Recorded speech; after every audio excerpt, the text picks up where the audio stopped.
ముఖ్యంగా యువతకి అనకాపల్లికి సంబంధించి కూటమి తరపున మీకు చేసే మేనిఫెస్టోలో మా ప్రామిస్లువి యువతకి స్కిల్ డెవలప్మెంట్ సెంటర్ రావాలి. ఇక్కడ మీరు ఊహించుకోండి, పవన్ కళ్యాణ్ అనే వ్యక్తికి ఇదే వైజాగ్లో ఇదే ఉత్తరాంధ్రలో ఒక యాక్టింగ్ స్కిల్ నేర్పిస్తే, ఉత్తరాంధ్ర మనకి సత్యానంద్ అనే ఒక గురువు గారి దగ్గర ఒక యాక్టింగ్ నేర్పిస్తే, అతనికి ఒక స్కిల్ గనక డెవలప్ చేస్తే అతను ఈ రోజున మీరు గుండెల్లో పెట్టుకునే నటుడయ్యాడు. అతను మీకు అండగా నిలబడే ఒక ప్రజానాయకుడయ్యాడు.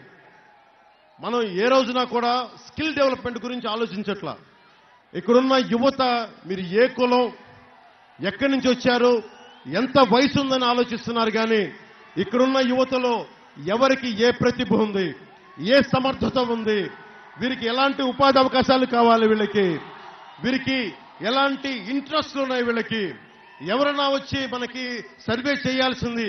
కులాలు వీటన్నిటితో పాటు కూడా అక్కడున్న కుర్రాడికి నీకేం కావాలని ఉంది భవిష్యత్తులో, అక్కడున్న యువతకి మీకు ఏం అవ్వాలనుంది, ప్రభుత్వం మీకు ఏం చేయాలి, ఎలాంటి ఉపాధి అవకాశాలు కావాలి, ఎలాంటి స్కిల్ డెవలప్మెంట్ చేయాలి మీకు, మేము ఇలాంటి అడగబోతున్నాం. ఈ రోజున అన్ని మేనిఫెస్టోలు చెప్పే ఒకటైతే మేనిఫెస్టో కోసం పోరాటం యాక్చువల్గా రేపొద్దున అసెంబ్లీలో మొదలవుతుంది. నేను ఇప్పటిదాకా మనస్ఫూర్తిగా మీ అందరి ఆశీస్సులు కోరుకుంటా ఉన్నాను. మా జనసేన 21 మంది సభ్యుల్ని, తెలుగుదేశం శాసనసభ్యులందరినీ, భారతీయ జనతా పార్టీ పార్లమెంట్ శాసనసభ్యులందరినీ మిమ్మల్ని గుండెలో పెట్టుకుని గెలిపించండి. మీకోసం ఒళ్ళుంచి పనిచేస్తాం. మీకోసం ఒక సేవక నాయకత్వం, సర్వెంట్ లీడర్షిప్ ఇస్తాం మీకు. దానికి ముందుండి నేను నడిపిస్తాను. అలాగే ముఖ్యంగా SEZలో ఒక్క అనకాపల్లి నియోజకవర్గం తీసుకుంటేనే 7,000 మంది డిగ్రీ హోల్డర్స్, ఇంజనీరింగ్ చేసిన వాళ్ళు ఉన్నారని చెప్పి ఒక అంచనా. దాంట్లో కేవలం 1,300 మంది మాత్రమే ఉపాధి అవకాశం లభించింది. ఇంత SEZలు ఉన్నాయి, ఇక్కడ సరైన అవకాశాలు లేవు. జనసేన, తెలుగుదేశం, భారతీయ జనతా పార్టీ ప్రభుత్వం కూటమి రాగానే SEZలో ఇక్కడున్న యువతకి ఉపాధి అవకాశాలు కల్పించేలాగా మేము పోరాటం చేస్తాం. మీకు స్కిల్ లేకపోతే, SEZలకు సంబంధించిన స్కిల్ లేకపోతే ఆ స్కిల్ శిక్షణ ఇచ్చి మరి మీకు ఉపాధి అవకాశాలు కల్పించేలాగా మేము కృషి చేస్తాం, పాటుపడతాం. నేను మాటిస్తే ప్రాణం తెగ్గోసుకుంటాను తప్ప, పీక తెగ్గోసుకుంటాను తప్ప నేను మాట వెనక్కి తీసుకోను. ముఖ్యంగా అనకాపల్లి రైతాంగానికి శారదా నది తీరం ఉండి ఇక్కడ ముఖ్యంగా 2 మండలాల్లో నీరు రావట్లేదు. దానికి సంబంధించి ఇక్కడ ఏవైతే మన కాలువలు ఉన్నాయి, కాలువల్లో కనీసం గ్రోయిల్ని అంటే అడ్డుకట్ట వేసి పొలాలకి పంపించే ఆ వ్యవస్థని సరిగ్గా మరమ్మతులు చేయట్లేదు. వచ్చిన సంవత్సరంలోనే మొదటి పంటకు వచ్చే లోపే అన్ని మినీ ప్రాజెక్టులకి, కాలువలకి అన్నిటికీ మరమ్మతులు చేసి రైతు కన్నీరుని తుడిపించే బాధ్యత కూటమి ప్రభుత్వం తీసుకుంటుంది. అలాగే ముఖ్యంగా బెల్లం రైతులకు సంబంధించి వేర్ హౌస్లు కానీ, మోడర్నైజేషన్ ఆఫ్ ఈ అగ్రి మార్కెట్స్ని కానీ మేము తీసుకుంటాం.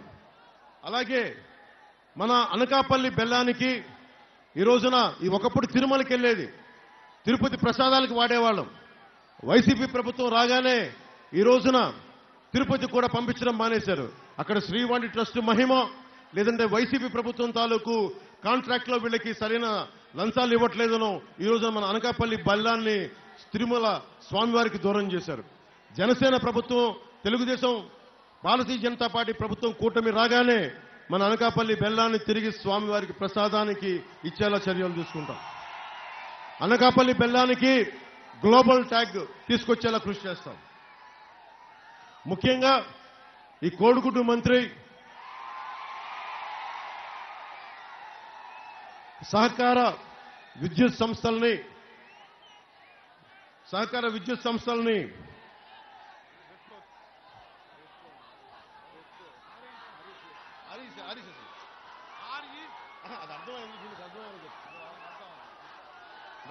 అర్థం కాదు.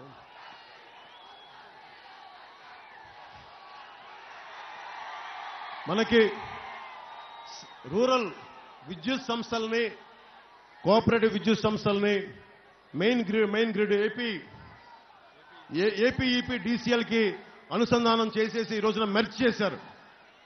వాళ్ళు దాంట్లో ఉద్యోగాలు ఇప్పిస్తారని మెర్జ్ చేయబోతున్న ఆ సంస్థలోకి మనకు స్థానిక కంట్రోల్లో ఉండే విద్యుత్ సంస్థల్ని ఈ ఆర్ఈసీఎస్కి దాంట్లో ఉద్యోగాలు ఇప్పిస్తామని చెప్పి కోడిగుడ్డు మంత్రి ఒక్కొక్క నిరుద్యోగి దగ్గర 5 లక్షల రూపాయలు చొప్పున లంచాలు తీసుకొని అది మెర్జ్ అయిపోతున్న దానికి కలిపేసిన దానికి లంచాలు తీసుకున్నారు. ఇది మేము చెప్తున్నాం. తిరిగి దీన్ని డీమర్జర్ చేయిస్తాం. సహకార విద్యుత్ సంస్థలను తిరిగి రివైవ్ చేస్తాం. సహకార విద్యుత్ సంస్థలను తిరిగి వాళ్ళకి డీమర్జ్ చేసేలాంటి బాధ్యత జనసేన, టీడీపీ, భారతీయ జనతా పార్టీ ప్రభుత్వం తీసుకుంటుంది. అలాగే మన ముఖ్యంగా నూకాలమ్మ, దేవీపురం గుడుల్ని క్షేత్రస్థాయిలో మనకి టూరిజం టూర్స్ లాగా, మనకి టూరిజం సర్క్యూట్ లాగా డెవలప్ చేస్తాం. అలాగే బొజ్జనకొండ మనకి హీనయాన, మహాయాన ఈ బుద్ధిస్ట్ సర్క్యూట్ అంతా కూడా అంతర్జాతీయంగా టూరిస్టులు వచ్చేలాగా నిజంగా మనకి ఈ సర్క్యూట్ని డెవలప్ చేస్తే మనకి చాలా ఉపాధి అవకాశాలు వస్తాయి. అలాగే మన శారద నదీ తీరం కింద కోడిగుడ్డు కదా అది పురుగు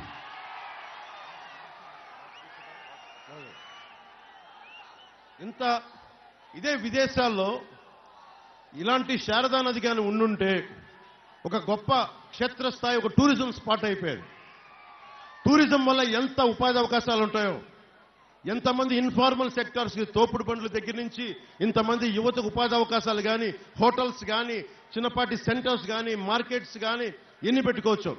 అందుకని మన శారదా నది తీరాన్ని ఒక గొప్ప టూరిస్ట్ స్పాట్గా చేసి మనందరికీ కూడా కంటికి ఆహ్లాదంగా ఉండి సాయంత్రాలు వెళ్లేలాగా మనకి టూరిజం డెవలప్ అయ్యేలా, మీ అందరికీ ఉపాధి అవకాశాలలాగా వచ్చేలాగా సంపూర్ణంగా మేము కృషి చేస్తాం.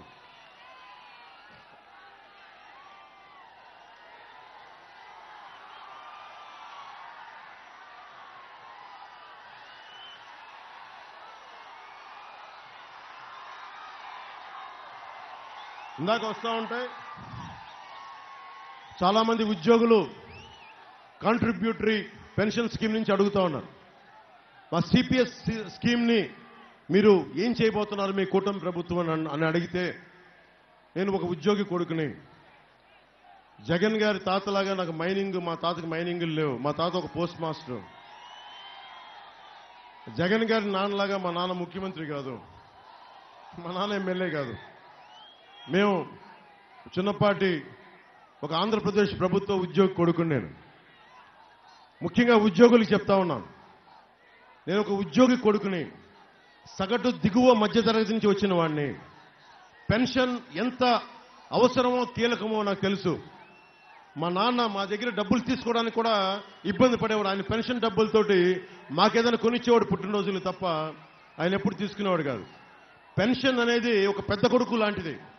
పదవీ విరమణ చేసిన ఉద్యోగికి పెన్షన్ అనేది ఒక పెద్ద కొడుకు, ఒక బలమైన ఆసరా. మేము కనుక మీరందరూ ఆశీర్వాదంతో ప్రభుత్వానికి మాకు ఇవ్వగలిగితే, ఇస్తున్నారని నాకు తెలుసు, కానీ నా బాధ్యత మా కూటమి ప్రభుత్వం వచ్చిన సంవత్సరం లోపు ప్రతి ఉద్యోగి, ప్రభుత్వ ఉద్యోగి కాంట్రిబ్యూటరీ పెన్షన్ స్కీమ్కి దానికి ఒక పరిష్కార మార్గం కొనుక్కునే సంవత్సరం లోపు. ఎందుకంటే చాలా మెలికలు ఉన్నాయి, దాంట్లో చాలా ఇబ్బందులు ఉన్నాయని చెప్తా ఉంటే, వైసీపీ వ్యతిరేక ఓటుని చీలనివ్వనని చెప్పి ఈ రోజున సాధించి మీ ముందుకు వచ్చాను. కాంట్రిబ్యూటరీ పెన్షన్ స్కీమ్ని ఉమ్మడి ఆంధ్రప్రదేశ్ మాజీ ప్రభుత్వ ఉద్యోగి కొడుకుగా చెప్తున్నాను. మీ పెన్షన్ పథకాన్ని మీ పెద్ద కొడుకు లాగా ఒక ఆసరాగా ఉండేలాగా మా కూటమి ప్రభుత్వం తీసుకుంటాం. సంవత్సరం లోపే కొణతాల రామకృష్ణ గారు కానీ, మనోహర్ గారు కానీ, చంద్రబాబు గారు కానీ అందరం కూర్చొని అసెంబ్లీలో దీనికి ఒక సంవత్సరం లోపు తర్జన భర్జన చేసి, వాదోపవాదాలు చేసి, ప్రతి ప్రభుత్వ ఉద్యోగికి భద్రత కలిగించేలాగా, మీ 30 సంవత్సరాలు పనిచేసిన తర్వాత మీ జీవితానికి భద్రత ఉండేలాగా మేము సంపూర్ణంగా చర్యలు తీసుకుంటాం, మీకు అండగా నిలబడతాం అని చెప్పి నేను ఎనకాపల్లి నడిబొడ్డున నూకాలమ్మ సాక్షిగా నేను మీకు అండగా ఉంటాను. మీరు చెప్పండి, మనకి ఈ రోజున అనకాపల్లి కొత్త జిల్లాగా ఏర్పడింది. ప్రభుత్వ భవనాలు ఉన్నాయా? మనకి ప్రభుత్వ భవనాలు లేవు. ఇంకా అద్దె ఇళ్లలోనే ఉన్నారు వీళ్ళందరూ. కానీ ఒకవైపు 600 ఎకరాలు దోచేస్తా ఉన్నారు. ఏ ప్రభుత్వం అయినా సరే, జగన్ ప్రభుత్వం వచ్చింది, ఉన్న ప్రభుత్వాస్తులను తాకట్టు పెట్టడం, ప్రైవేట్ ఇళ్లలో భవనాలు పెట్టడం, దానికి అదనంగా రెంట్లు గింట్లు అని చెప్పేసి ఆ డబ్బును కూడా అక్రమంగా దోచేయడం. ఎన్టీఆర్ గవర్నమెంట్ ఆసుపత్రి ఉంది మనకి. పీలా గోవింద్ గారి సమయంలోనే దానికి ఏసీలు కూడా చేయించారు ఆయన. మనకి పేషెంట్స్ కి బాగుంటుందని చెప్పి పాపం ఎన్టీఆర్ గవర్నమెంట్ హాస్పిటల్ ఆయన చేయిస్తే ఈ రోజున ఆ పరిస్థితి ఎలా ఉంది? గర్భిణీ స్త్రీలు వస్తే విశాఖ కేజీహెచ్కి పంపించే పరిస్థితి. ఒకవైపు సిటీ నడిబొడ్డున మనకి డంపింగ్ యార్డ్ ఉంది. మనకి రాష్ట్రంలో ఏ మూలకెళ్ళినా డంపింగ్ యార్డ్. దాదాపు ఆ చుట్టుపక్కల ఉన్న ప్రాంతంలో మీకు ఎంత దుర్వాసన ఉంటుందో నాకు తెలుసు. మొన్న ఈ మధ్యన నాకు వీడియోలు పంపించారు. అదే ఆ వీడియోలు పంపిస్తే ఎంత ఉన్నాం సార్ ఇక్కడి నుంచి డంపింగ్ యార్డ్, పక్కన డంపింగ్ యార్డ్, పక్కనే కార్పొరేషన్ బిల్డింగ్ లో వేశారు. ఇక్కడి నుంచి తీసుకెళ్లి మధురవాడకి తీసుకెళ్తున్నారు, వైజాగ్. అక్కడ తీసుకెళ్తే మళ్ళీ దారి పొడవునా దుర్గంధం. నేను కూటమి ప్రభుత్వం రాగానే ప్రతి ఊర్లోనూ, అలాగే మన అనకాపల్లిలో కూడా బరోడా లాగా, లాస్ వేగాస్ లాగా ఇక్కడే ఒక బలమైన ఈ శుద్ధి చేసే కేంద్రాలను పెట్టి ఇక్కడికి దీన్ని దుర్వాసన లేని అందంగా చూసేలాగా ఈ ప్లాంట్ని ఒకటి పెట్టిస్తా ఉంది. నేను ఈ వేస్ట్ ప్లాంట్ని మేనేజ్ చేసే ఒక బలమైన, ఎందుకంటే లాస్ వేగాస్లో కానీ బరోడాలో కానీ చాలా బలంగా దీన్ని శుద్ధి చేసి దానిపైన ఒకలాంటి కొండలాంటివి విధంగా తయారు చేసి చూడటానికి అందంగా ఉండేలాగా అది ఒక దాన్ని నుంచి వచ్చే బయోగ్యాస్ ని మళ్ళీ తిరిగి ఇంధనంలాగా వాడుకునేలాగా ఒక విధానాలు ఉన్నాయి. ఆ విధానాలని ఈ రోజున మన ప్రాంతానికి తీసుకొద్దాం, మన అనకాపల్లికి తీసుకొచ్చి దుర్గంధాల నుంచి అనకాపల్లి నుంచి బయటపడేస్తాను మనస్ఫూర్తిగా మీకు తెలియజేసుకుంటా ఉన్నాం. ముఖ్యంగా కొణతాల రామకృష్ణ గారి ఆధ్వర్యంలో ఉత్తరాంధ్ర సుజల స్రవంతి ఇరిగేషన్ ప్రాజెక్ట్ మొదలైంది. దానికి వైఎస్ఆర్ గారి టైంలో ఇస్తే, చంద్రబాబు గారి టైంలో దాన్ని 2000 కోట్ల రూపాయలు విడుదల చేశారు. కానీ వైసీపీ గవర్నమెంట్ వచ్చిన తర్వాత కేవలం 5 కోట్ల రూపాయలే విడుదల చేశారు. 5 కోట్ల రూపాయలు విడుదల చేయటం వల్ల ఈ రోజున మనకి రైతాంగం నష్టపోతా ఉంది. జనసేన, టీడీపీ, బీజేపీ ప్రభుత్వం రాగానే ఈ ఉత్తరాంధ్ర సుజల స్రవంతి పథకాన్ని తిరిగి బలంగా పునరుద్ధరించి దీనికి బడ్జెట్ కేటాయిస్తోంది. ముఖ్యంగా ఉత్తరాంధ్ర కానీ ఆంధ్రప్రదేశ్లో కానీ, ఆంధ్రప్రదేశ్ డ్రగ్ క్యాపిటల్ అయిపోయింది. గంజాయికి మారుపేరైపోయింది ఆంధ్రప్రదేశ్. ఆడపిల్లలు భయపడతా ఉన్నారు, పెద్దలు భయపడతా ఉన్నారు, చాలా మంది యువత కంప్లైంట్ చేస్తా ఉన్నారు. నేను 2018లో కూడా పోరాట యాత్రకి వెళ్తే ముఖ్యంగా యువతకు చెప్పాను, మీరు గంజాయిని కనుక మీరు మహమ్మారిని మీరు ఎంకరేజ్ చేస్తే మీ ఆరోగ్యాలు పాడు చేసుకుంటారు.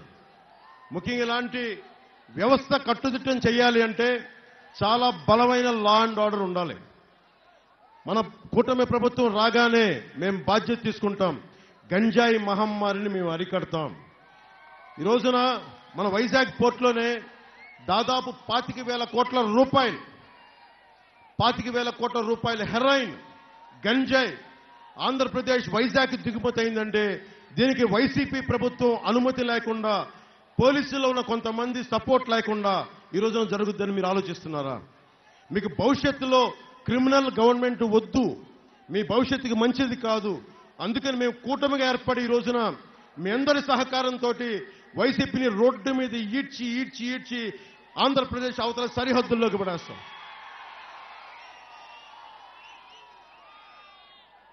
మోదీ గారు 2047కి భారతదేశం ఇంధనం మీద, విదేశాల మీద డిపెండ్ అవ్వకుండా ఉండాలని చెప్పి ఇథనాల్ని మనకి ఇక్కడ మ్యానుఫ్యాక్చర్ చేసేలాగా మొదలుపెట్టారు. మనకింత చెరుకుండి దాని నుంచి వచ్చే ఎథనాల్కి సంబంధించి మన ముఖ్యంగా చెరుకు రైతాంగానికి సంబంధించి దీనికి డెవలప్ చేస్తే మటుకు ఇక్కడ చాలా బలమైన ఉపాధి అవకాశాలు ఉంటాయి. అలాగే విదేశ ద్రవ్యం మనకి వేస్ట్ అవ్వకుండా ఉంటుంది. మన బలంగా మన ఎక్స్పోర్ట్స్ పైకి వెళ్తాయి. 2047కి మోదీ గారి కోరిక కూడా ఇక్కడున్న యువతకి అందరికీ స్కిల్ డెవలప్మెంట్ ఉండాలి, మీకు రకరకాల ఉపాధి అవకాశాలు ఉండాలి. ఆ దిశగా మేమందరం కృషి చేస్తా ఉన్నాం.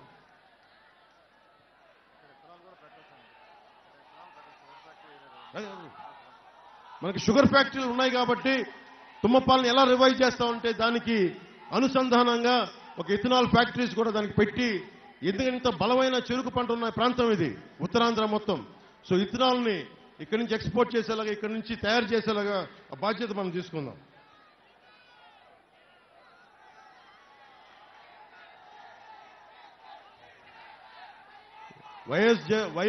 వైసీపీ ప్రభుత్వం ప్రతి కులానికి 56 సంక్షేమ భవనాలను పెట్టింది.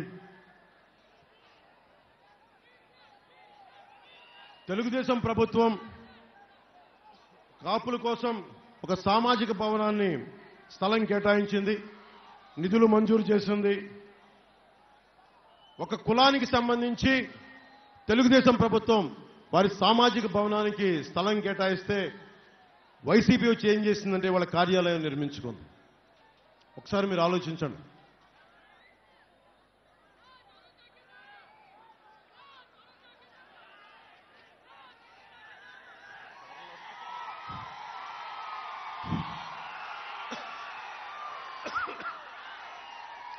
నాకు జ్వరమా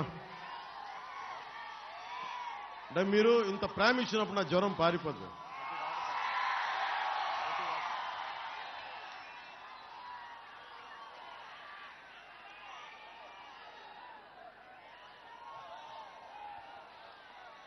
పీలా గోవింద్ గారు సారథ్యంలో సత్యనారాయణపురం, కొండకొప్పాక, సిరిసపల్లిలో దాదాపు 3416 కిట్కోలు నిర్మించారు.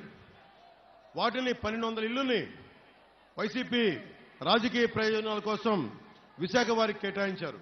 ఏ ఊర్లో ఉండే వాళ్ళకి వారికే కేటాయించాలి కదా. మిగతా ఇళ్లన్నింటినీ వైకాపా నేతలు వారి సొంత లాభానికి వాడుకున్నారు. తెలుగుదేశం ప్రభుత్వంలో కేటాయించిన ఇళ్లన్నీ తిరిగి కూటమి ప్రభుత్వం రాగానే వారికే కేటాయిస్తాం. అర్హతగా ఉన్న వాళ్ళకి కూడా మిగిలిన ఇళ్లు కేటాయిస్తాం. అలాగే ఎన్టీఆర్ ఆసుపత్రికి ముఖ్యంగా బడ్జెట్ని 30 లక్షలు తగ్గించారు. స్పెషలిస్టులు లేరు, సిబ్బంది కొడుతుంది. అన్ని జిల్లాల నుంచి వచ్చే ఈ రోగులకి ఎక్కువ సౌకర్యాలను డెవలప్ చేసేలాగా మన ప్రభుత్వం తీసుకుంటుంది. అలాగే రాష్ట్ర జాతరగా మన నూకాలమ్మ ఉత్సవాన్ని జరుపుకుందాం. అలాగే 2 పూట్ల పట్టణ ప్రజలకి రోజుకి 2 గంటలు మించి ఈ రోజున మంచినీరు ఇవ్వడం లేదు. అది కూడా కొన్నిసార్లు నా దృష్టికి వచ్చింది, బురద మురుగు అని చెప్పి దానికి పైగా 1200 రూపాయలు పన్ను వసూలు చేస్తా ఉన్నారు. ఈ అగనంపూడి పట్టణం ప్రజలకి అగనంపూడి నుంచి పైపుల ద్వారా మన అనకాపల్లి పట్టణ ప్రజలకి నీరు అందివ్వడానికి 32 కోట్ల రూపాయలతో పైప్ పనులు చేపట్టారు. కానీ వైసీపీ ప్రభుత్వం పూర్తి చేయలేదు. వాటిని పూర్తి చేసి 2 పూట్ల స్వచ్ఛమైన నీళ్లు అందించేలాగా కూటమి ప్రభుత్వం తీసుకుంటుంది. అలాగే మన రహదారుల విస్తరణ, ఎన్నికల ముందు హడావిడిగా మనకి రోడ్లు విస్తరణ పనులు చేపట్టారు. భవనాలు, స్థలాలు కోల్పోయిన వారికి టీడీఆర్లు పూర్తి స్థాయిలో ఇవ్వలేదు. వారందరికీ టీడీఆర్లు అందించే బాధ్యత, వారికి కాలువలతో సహా రహదారి నిర్మిస్తాం. నూకాలమ్మ రహదారి విస్తరిస్తాం. కొణతాల రామకృష్ణ గారు మంత్రిగా ఉన్న సమయంలో ప్రధాన రహదారి నిర్మించారు. అదే సమయంలో నాయల వీధి విస్తరణ చేశారు. ఈ పీలా గోవింద్ గారు, సత్యనారాయణ గారి హయాంలో పెరుగు బజారు విస్తరించారు. భవిష్యత్తులో అన్ని రోడ్లని విస్తరించే స్థాయిలో చర్యలు తీసుకుంటాం. మన డంపింగ్ యార్డుకు కూడా ఒక శాశ్వత పరిష్కారం కనుక్కుంటాం. ఇందాకే చెప్పాం. చెత్త పన్ను కూటమి ప్రభుత్వం రాగానే మొట్టమొదటి చేయాల్సిన చంద్రబాబు గారు కూడా చెప్తాను, చెత్త పన్నును తొలగించమని చెప్తాం.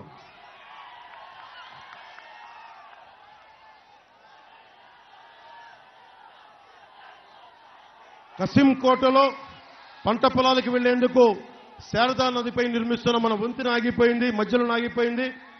వంతెన పూర్తి చేస్తే గానీ నేను ఎన్నికలకు రానని చెప్పిన ఈ కోడిగుడ్డు వైసీపీ మంత్రులు ఎవరు వచ్చినా ముందు వంతెన నిర్మించమని చెప్పండి. ఎందుకంటే ఈయన అనకాపల్లి మన ఎంపీగా ఉన్నారు.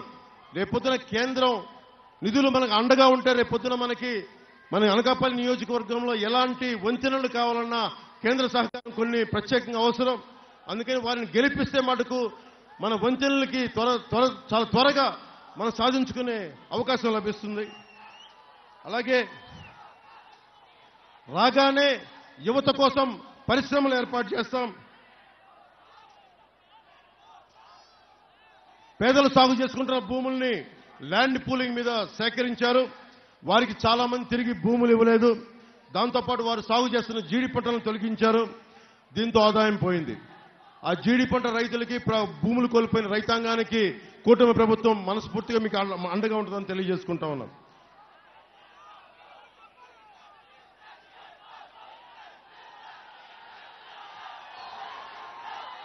కొనతాల రామకృష్ణ గారు మంత్రిగా ఉన్న సమయంలో సంతోషిమాత కోవిల వద్ద రైతు బజార్ ఏర్పాటు చేశారు. దాన్ని సరిగ్గా వినియోగించుకోలేదు. దాని వినియోగంతో పాటు ప్రభుత్వం రాగానే కొత్త రైతు బజార్ ఏర్పాటు చేసే బాధ్యత కుటుంబ ప్రభుత్వం తీసుకుంటుంది. అనకాపల్లి బెల్లానికి దేశం మొత్తం పూర్వ వైభవం వచ్చేలాగా తీసుకుంటాం. ముఖ్యంగా అనకాపల్లి భూసారం లక్షణాన్ని బట్టి గత ప్రభుత్వంతో వాదించి మరి అనకాపల్లి బెల్లం నల్లగా ఉంటుంది, అందువల్ల దీన్ని లిక్కర్కి వాడాలని చెప్పి పెడితే కొనతాల రామకృష్ణ గారే అప్పుడున్న ప్రభుత్వంతో పోరాటం చేసి ఆ నల్లగా ఉంటున్న బెల్లానికి కారణం ఇక్కడ మన అనకాపల్లి భూముల్లో ఉన్న భూసారం తాలూకు తత్వం వల్ల ఉంది తప్పని బలంగా వాదించి ఈరోజు చేశారు. తిరిగి దాన్ని పునర్వైభవం తీసుకొస్తాం దానికి. అలాగే ముఖ్యంగా దారి పొడవుతా మనకి అనకాపల్లి ఉద్యోగులు మిడిల్ క్లాస్ ఎక్కువ. మనకి ఇలాంటి చోట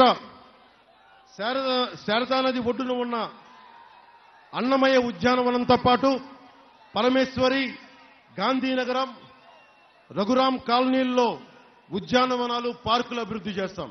ముఖ్యంగా యువతకి క్రీడా స్థలాలు ఏర్పాటు చేస్తాం. అలాగే పెద్దలకి ఒక వాకింగ్ ట్రాక్ ని ఏర్పాటు చేస్తాం.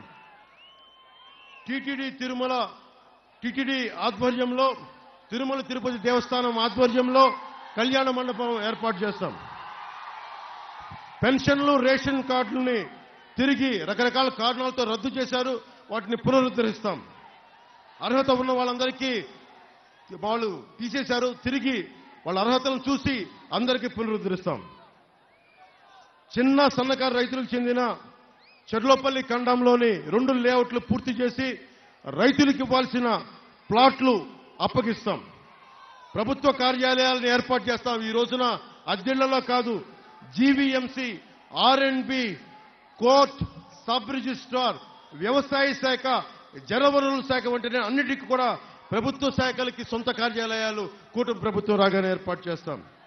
అలాగే అనకాపల్లి పట్టణంలో ముఖ్యంగా పూడిమడక, చోడవరం రహదారులు గుంతలతో నిండిపోయింది. మురుక్కాలువలకు అవుట్లెట్లు లేవు. భూలువాడ, దర్జానగర్, మార్టూరు రహదారుల్ని తిరిగి నిర్మాణం చేస్తాం. ఆ గుంతలు పూడిస్తాం, మంచి దారులు ఏర్పాటు చేస్తాం.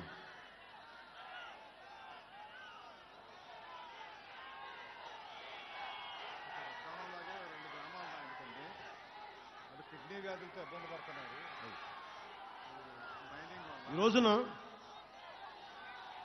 ప్రభుత్వం అడ్డదిడ్డంగా క్వారీలకి, మైనింగ్లకి పర్మిషన్ ఇచ్చింది. విపరీత కాలుష్యం వల్ల ఎక్కడో ఉద్దానంలో ఉండాల్సిన అక్కడ కిడ్నీ వ్యాధులు ఈ రోజున మన ఊళ్ళలో కూడా పడతా ఉన్నారు.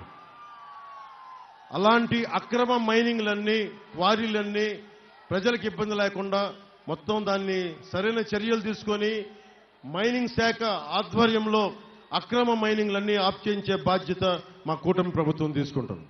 ఎందుకంటే అన్నిటికంటే కూడా ఆరోగ్యాలతో ఉండటం సగటు మనకి రాజ్యాంగం ఇచ్చి కల్పించిన హక్కు. తాగే నీరు, శుభ్రమైన నీళ్లు, స్వచ్ఛమైన గాలి మన హక్కు. ఇది మన హక్కుని కాలు రాసేది ఎవరైనా సరే వాళ్ళని తొక్కి తుంగలో దొక్కేద్దాం.